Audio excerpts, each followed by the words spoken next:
Asking the right question really is everything.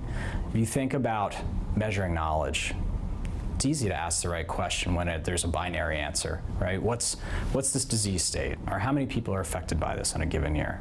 But then asking the right question about the specific behaviors that you're looking for as an outcome of acquiring that knowledge, that's hard to do.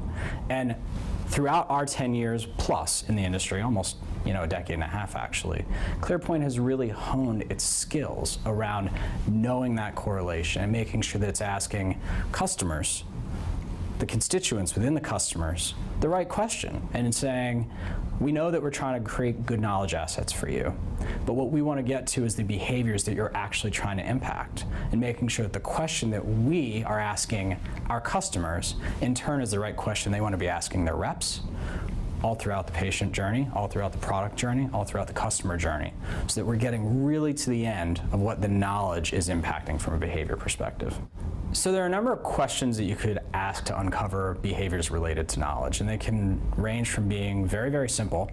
So if you think about confidence, which we've talked about quite a bit, there's a concept that you might just start with an agree-disagree scale or a confidence scale and saying to a rep, hey, are you confident that you understand the vocabulary associated with a particular disease state?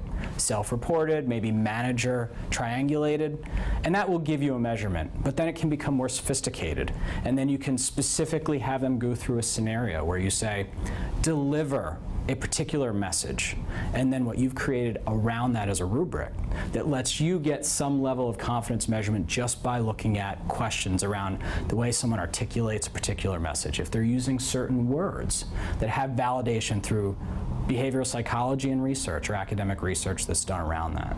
So the question levels can vary. It can be very simple, it can be very sophisticated, and in the end, you're always driving towards the same idea, which is getting a measurement specific to a behavior that's associated with the knowledge that you want to have acquired by a rep. Training departments have for years been looking for ways to not only validate that the assets or the programs that they're designing are effective. That's a given. Everyone wants to make sure that they're creating effective training.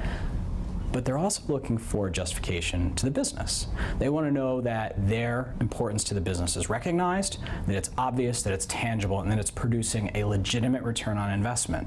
And you can quantify that in a number of ways, right? Reducing overall training spend, all the way to creating a correlation to how well your reps are selling based on a training program.